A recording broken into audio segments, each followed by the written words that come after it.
On the morning of the 30th of January 1944, on the jungle island of Bougainville, a squad leader named Jesse Drowley was under orders to do nothing.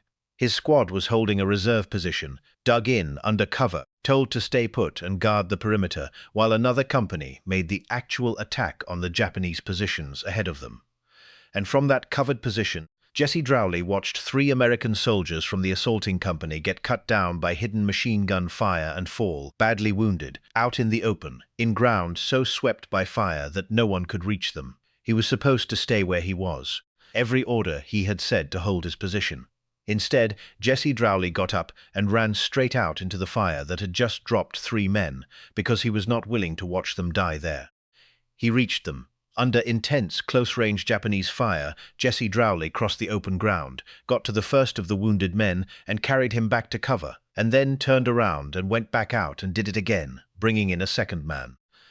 2 trips into ground that had just been proven lethal, 2 men pulled out of it on the strength of one sergeant, deciding their lives were worth the risk to his.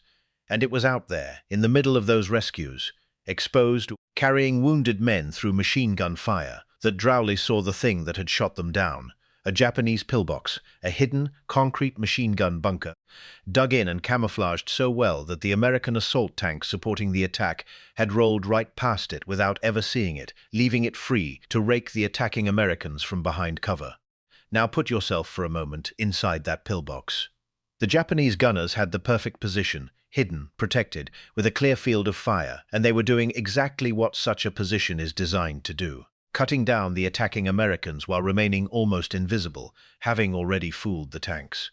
From inside that concrete box, the battle was going their way. They had no reason to expect that their well-hidden, tank-proof strongpoint was about to be dealt with by a single wounded-to-be infantry sergeant who had just decided, on his own, to do something that should not have been possible.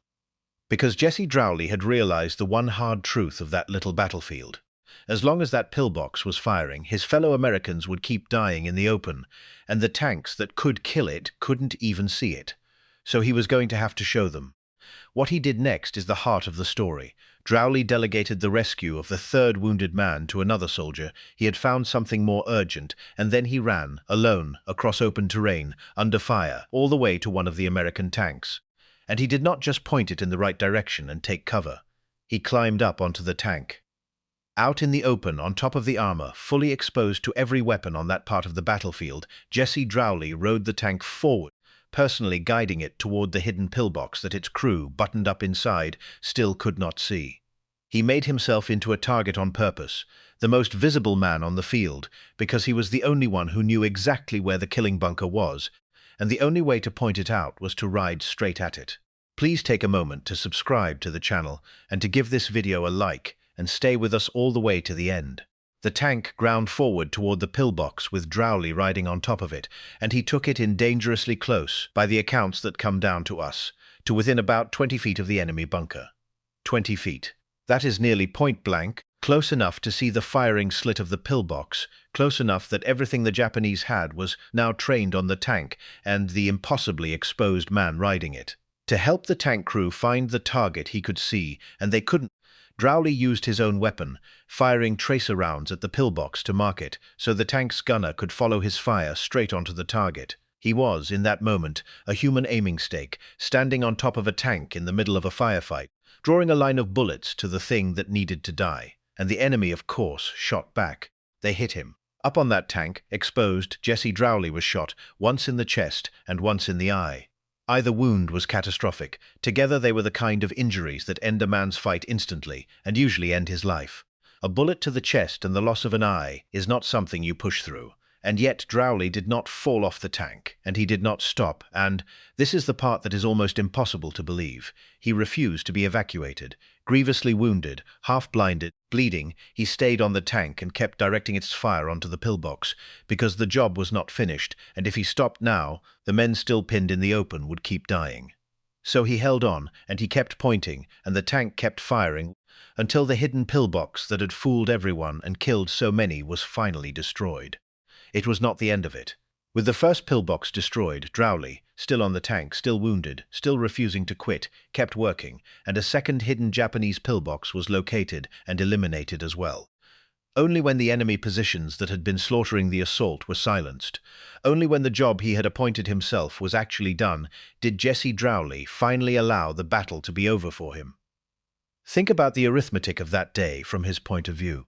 He had been ordered to stay under cover. He could have. Instead, he had rescued 2 men, found the hidden gun, ridden a tank into point-blank fire to kill it, been shot in the chest and the eye, refused to leave, and stayed until 2 pillboxes were gone. Every single step of that was a choice, and he made the hard one every time. And then comes one of the strangest, most human moments in the whole story. Jesse Drowley walked back from that fight and made his way alone to an American aid station, and he arrived in such a state, with a gaping wound in his chest, an eye gone, and his uniform shredded to rags, that the reaction of one startled junior officer who saw him was not admiration but suspicion. Here was a wrecked, bloodied sergeant appearing on his own, away from where his squad was supposed to be, and the officer's first instinct was to threaten to have him court-martialed for abandoning his post. It is almost darkly funny. The man had just performed one of the great acts of individual heroism of the Bougainville campaign, and his first reception was a threat of court-martial. But once the truth of what Drowley had done came out, the story took a very different turn, and to understand why it mattered so much, and who this stubborn sergeant even was, we need to step back and look at the island, the division, and the man. If stories like this are why you're here, the ordinary men who did extraordinary things and then almost got in trouble for it, subscribe, because keeping their names alive is the whole point of this channel. Because Jesse Drowley was, before that morning, about as ordinary as they come. Jesse Ray Drowley was born in 1919 and came from the Pacific Northwest.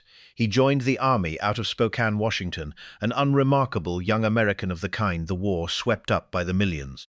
He was not a career hero or a famous soldier. He was a squad leader, a staff sergeant, one of the countless non-commissioned officers who actually run a battle at the ground level. Nothing in his background marked him out. What marked him out was a single morning on a jungle island, and the kind of man he turned out to be when 3 of his fellow soldiers were dying in the open. The outfit Drowley belonged to was itself unusual. He served in the 132nd Infantry Regiment of the American Division, and that division had one of the only names, rather than numbers, in the entire United States Army. Most American divisions were known by a number. This one was called the Americal, a name stitched together from the words American and New Caledonia, the South Pacific island where the division had been thrown together for defense in the dark early days of 1942. The American Division had already fought on Guadalcanal, and in late 1943 and early 1944 it came to Bougainville, the largest of the Solomon Islands, relieving the Marines who had first landed there to help hold and expand the hard-won foothold the Americans had seized on that enemy-held island. Bougainville was a nightmare of a battlefield, dense, dripping jungle, mud, disease, and a determined Japanese enemy who had turned the terrain into a maze of hidden camouflaged bunkers and pillboxes exactly like the one Drowley found. In that kind of country, an attacking force could walk right into interlocking fields of fire from concrete positions they never saw until the bullets started, and even supporting tanks could roll blindly past a bunker that was, at that very moment, cutting men down a few yards away. That is precisely the situation Drowley's neighboring company had walked into on the 30th of January, a well-prepared Japanese defense, hidden pillboxes, and men falling in the open with no obvious way to save them. It was the ordinary, deadly reality of the island campaign, and it was into that reality that one reserve squad leader chose to insert himself against orders to change the outcome. So hold the whole picture now. An ordinary sergeant from Spokane in a peculiarly named division that had already bled on Guadalcanal, fighting on a jungle island full of hidden guns, who, from a position he was ordered to hold, looked at 3 dying men and a bunker no one else could see, and decided the rules did not apply to a moment like this. Knowing the setting makes what he did clearer, not smaller. On a battlefield designed to keep such bunkers hidden and safe, Jesse Drowley made himself the most visible man on the field to drag one of them out into the light and destroy it, and paid for it with his eye and nearly with his life. And what happened after the confusion at that aid station, once the army understood exactly what its wrecked, nearly court-martialed sergeant had actually done, is the fitting end of the story. Once the truth came out, there was no more talk of a court-martial. The army recognized that what Jesse Drowley had done on the 30th of January 1944, the rescues, the hidden pillbox, the ride on the tank, The refusal to quit after being shot in the chest and the eye was valor of the very highest order. And so, on a day in the late summer of 1944, at a ceremony at the White House, the President of the United States, Franklin Roosevelt, personally presented Staff Sergeant Jesse Drowley with the Medal of Honor, the nation's highest decoration for combat valor. The sergeant, whose battered appearance had nearly gotten him arrested, stood before the President of the United States to receive the same nation's highest honor. It is one of the sharpest turns of fortune a soldier can experience, from the threat of a court-martial to the Medal of Honor in a matter of months. And then Jesse Drowley did what so many of these men did. He lived. Unlike so many heroes whose stories end on the battlefield, Drowley survived his terrible wounds and survived the war, carrying the marks of that morning, the lost eye chief among them, for the rest of his life. He went home, back to the Pacific Northwest he had come from, and lived a long, quiet life as a private citizen, one of the small number of Americans entitled to wear the pale blue ribbon of the Medal of Honor. He died in 1996, at the age of 76, and was buried in Spokane, Washington, in the corner of the country he had always called home. Most of the people who passed his grave would have had no idea that the man buried there had once ridden a tank into point-blank fire, half-blinded, and refused to stop. Staff Sergeant Jesse Ray Drowley of Spokane, Washington, of the 132nd Infantry, Americal Division, the reserve squad leader who was ordered to stay under cover and instead ran out under fire to carry 2 wounded men to safety, who found the hidden Japanese pillbox the tanks had missed, who climbed onto a tank and rode it to within 20 feet of that bunker to point it out, who was shot in the chest and the eye and refused to leave until 2 pillboxes were destroyed, and who then walked back so wrecked he was nearly arrested for it, received the Medal of Honor from the President of the United States, and lived a long life afterward.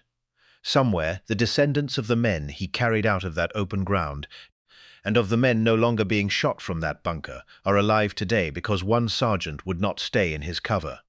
There is something almost pure about Jesse Drowley's heroism, and it is worth naming. He was, that morning, the one man on that battlefield with permission to stay safe. His orders were to hold his cover. No one would have blamed him for watching from that reserve position. That was, in fact, his job. And knowing all of that, he chose, over and over, at every step, to make himself the most exposed, most endangered man on the field, because he could see what needed doing, and he could not make himself look away from it. His whole act was a series of decisions to trade his own safety for other men's lives. He kept the men behind him alive by refusing again and again to stay where it was safe. That is as clear a picture of courage as the war produced. Most people have never heard the name Jesse Drowley, and most have never heard of the fight on Bougainville, which is exactly why places like this comment section matter. If your father, your grandfather, your great-grandfather fought on Bougainville, or in the Solomon Islands, or served with the American Division, or anywhere in the jungles of the Pacific, or came home from any war carrying wounds, seen or unseen, that they rarely spoke about, leave their name and what they did in the comments below. Don't just leave the name. Tell us one thing about them, one thing they did or said, or that you remember. The men who ran out of their cover so that others could live deserve more than a footnote. They deserve to be remembered as people. Subscribe if you want the next story. There are more of them, and there always will be.